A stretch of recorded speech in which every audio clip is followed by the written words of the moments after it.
블루보틀은 미국 커피협회의 엄격한 기준을 통과한 원두를 볶아서 핸드드립 방식으로 커피를 제공합니다. 스타벅스를 능가할 대항마로 평가받으면서 커피 업계의 애플로 불리기도 했는데요. 커피를 마시기 위해서는 15분 이상을 기다리기도 해야 하지만 블루보틀은 속도에 연연하지 않고 최고 품질의 커피를 제공한다는 가치를 지켜나가고 있습니다. 여기서 한 가지 의문점이 드는데요. 미국에도 커피를 핸드드립으로 맛있게 내려주는 전문점들은 많이 있습니다. 신선한 원두와 핸드드립 등 나름대로 전문성을 갖춘 곳들인데요.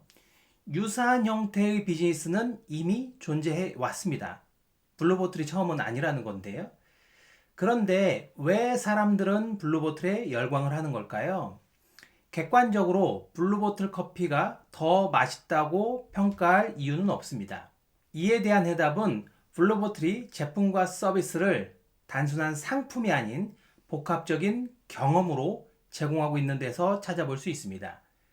블루보틀을 좀 자세하게 좀 알아보면요. 블루보틀은 17세기에 터키로부터 들여온 커피콩을 사용해서 중앙유럽의 커피를 최초로 세계한 오스트리아 빈의 커피 전문점 이름에서 가져왔다고 하고요. 커피는 싱글 오리진으로 만든 고품질 커피로서요. 미국 스페셜티 커피 협회의 엄격한 기준을 통과한 제품만을 사용하고 있습니다.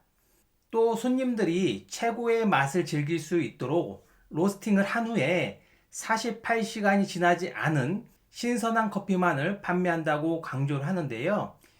이 같은 스토리에 기반한 고객 경험이 블루보틀 커피를 더욱 맛있게 느껴지도록 합니다.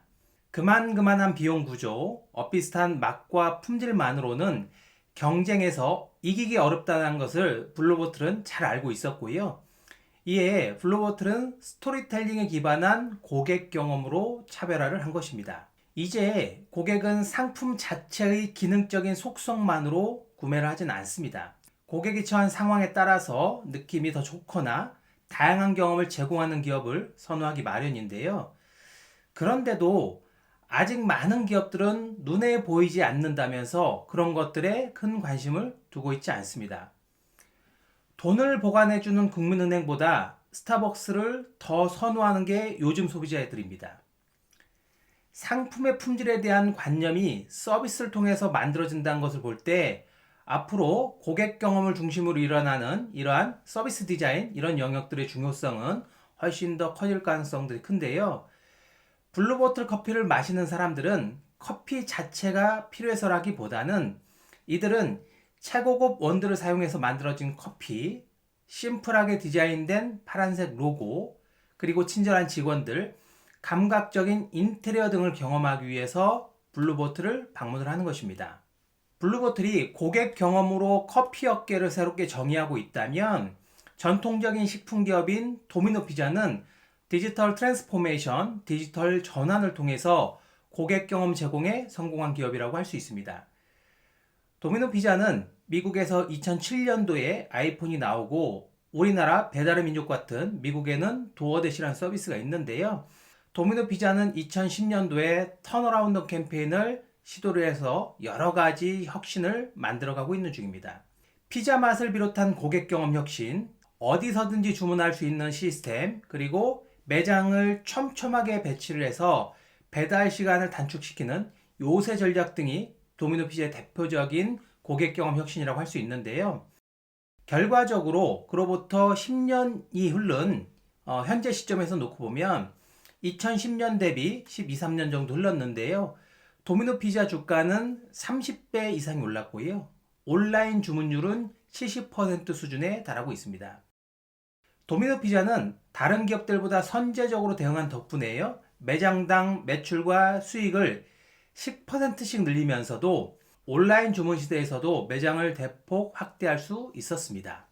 이런 것들이 가능하게 된 것은 도미노 피자는 신기술을 적극적으로 도입해서 고객 경험에 초점을 맞췄기 때문인데요. 예를 들어서 작업 중인 관리자와 직원 수, 그리고 현재 고객으로부터 들어오는 주문 수, 현재 도로의 교통 상황 등 이런 여러 가지 변수들을 충분히 고려를 해서 배달 소요 시간을 예측하는 AI 모델을 만들었습니다. 이를 통해 주문이 언제 어디에서 들어올지 예측한 이런 정확률이 95% 수준에 달한다고 하고 있고요. 고객의 입장에서 주문하는 방법을 효율화하고 있기도 합니다. 도미노 피자는 전화 외에도요, 스마트폰 앱이나 아니면 구글, 페이스북, 애플워치, 자동차에 있는 터치 스크린, 그리고 스마트 TV나 우리 아마존의 알렉사와 같은 이런 음성 인식 서비스 등을 통해서도 주문을 할 수 있습니다. 스마트폰에서 이모티콘을 보내는 형태들로 SMS, 문자로도 주문을 할 수 있도록 해놨고요. 클릭 없이 앱을 열기만 해도 자동으로 주문되는 제로 클릭을 선보이기도 했습니다. 이러한 것들이 미국 이야기는 아니고요. 국내에서도 여러 가지 특이점들을 찾아볼 수가 있는데요. 예를 들어서 카카오톡 선물하기로 도미노 피자 쿠폰을 선물할 수 있는데요. 선물하기로 받은 쿠폰을 사용하기 위해서는 카카오톡 안에서 쓰는 게 아니라요. 도미노 피자 앱을 설치하거나 홈페이지에서 주문하도록 만들어 놨는데요.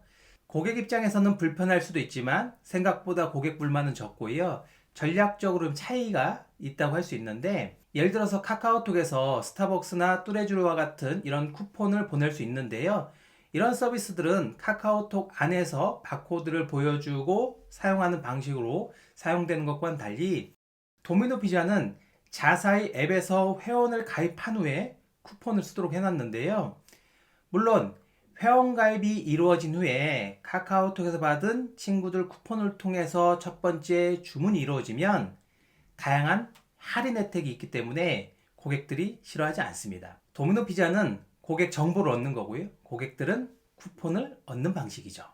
이러한 여러 가지 디지털 전환 활동을 통해서 도미노 피자는 세계 최고의 식품 기업이 되어가고 있습니다.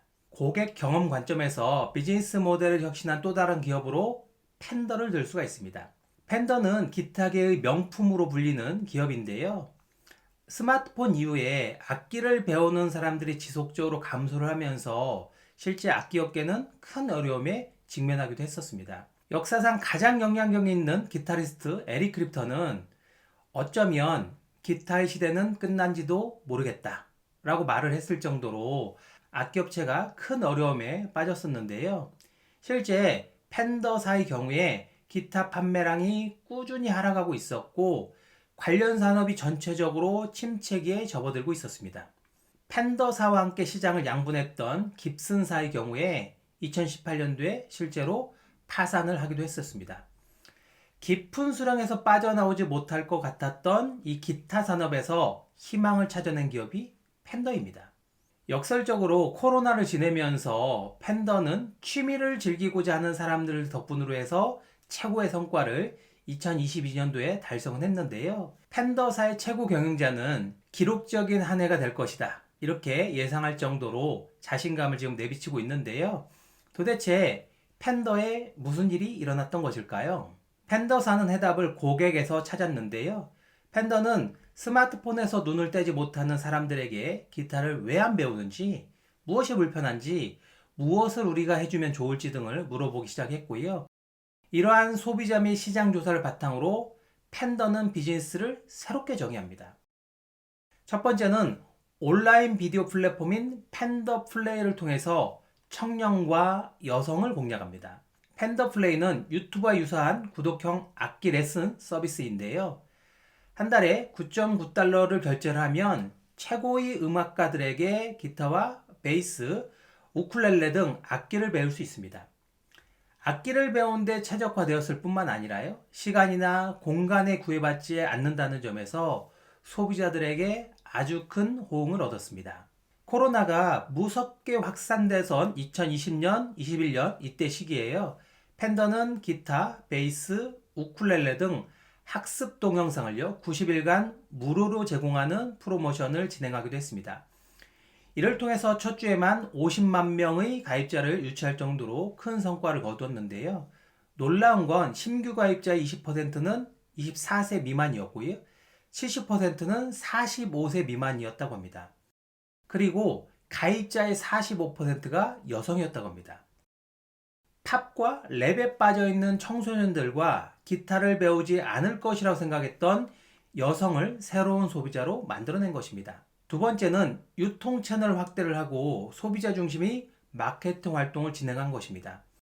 팬더는 코로나 이전부터 단순한 기타 제조업체라는 이러한 프레임을 벗어나기 위해서 여러 가지 시도를 해오고 있었는데요. 대표적으로 온라인 판매 비중을 높여가는 한편에 악기 판매 업체인 스위터웨터, 아마존, 월마트와 같은 이런 회사들을 통해서 유통망을 확대하고 있었습니다.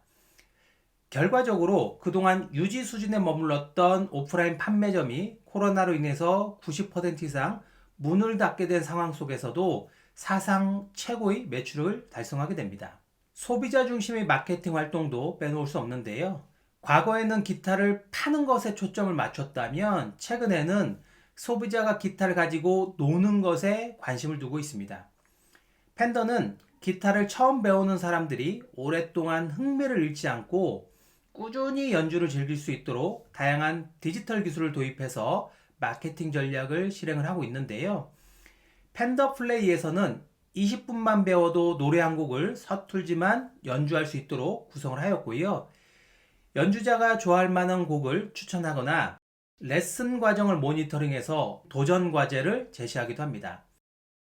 이처럼 팬더는 악기를 통해서 사람들의 일상에 활력을 불어넣어서 재미있게 놀 수 있는 환경을 만들어준 덕분에 새로운 성장의 기회를 얻게 된 것입니다. 초보자와 고수를 모두 잡는 U자형 판매 전략도 독특한데요.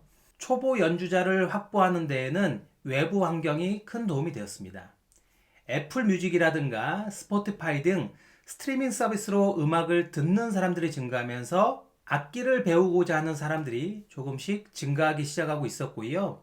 여기에 코로나로 인해서 사람들이 집 밖으로 나가지 못하게 되면서 요리나 악기 연주와 같이 평소에 관심이 있었던 취미를 시작하는 사람들이 늘었던 것이 큰 기회 요인이었습니다. 팬더는 청소년과 여성 등 새로운 소비자층이 생기기도 했지만 그동안 팬더에 충성한 마니아들도 외면하지 않았습니다. 기타를 구매한 사람들의 90%는 12개월 이전에 포기를 하지만 10%는 기타 연주를 취미로 만드는 데 성공을 하고요. 이후에는 다양한 상품을 구매한다는 것을 팬더는 알고 있었습니다. 이들은 평생 동안 5개에서 7개 정도의 기타를 구매하고 있었고요. 여기에 $10,000 이상을 쓰고 있는 것으로 조사가 되었습니다. 팬더에게 충성하는 이러한 사람들만 잘 관리를 해도 기본적인 매출 구조를 만들어갈 수 있는 것입니다. 충성 고객은 주변 사람들에게 브랜드를 추천하거나 적극적으로 추천할 의향이 있는 고객을 포함하는 것인데요. 매출액과 매출 기여도, 비용 절감 측면, 그리고 구정과 재구매 측면에서 중요도가 높다라고 할 수 있습니다. 이번 시간에는 고객 경험을 혁신한 기업에 대해서 살펴보았습니다. 제품과 서비스의 통합은 단지 상품을 더 많이 판매하기 위함은 아닙니다. 모든 산업이 성숙기에 접어들m에 따라서 제품의 차이가 크지 않은 현재 제품의 차이가 빠르게 줄어드는 지금 시대에서는 결국 제품은 서비스와 어우러져 최적화되었을 때 차별화된 고객 가치를 만들어낼 수 있습니다. 서비스는 제품이 가진 특성을 고객이 최대한 활용할 수 있도록 도와줄 뿐만 아니라 고객 충성도를 견인하는 역할을 함께 합니다. 시장이 점점 세분화되면서 제품과 서비스의 차별적 요소는 점점 더 미미해지고 있습니다. 이를 만회하려는 기업들의 마케팅 전술에 대한 소비자들의 반감도 그 어느 때보다 크다고 할 수 있는데요. 이러한 상황에서 소비자들의 욕구는 제품과 서비스에 녹아나 있는 신뢰 요소인 진정성 축으로 옮겨가고 있습니다. 이러한 것들이 출발점이 되어서 진정한 고객 관점의 혁신을 할 수 있는 것입니다.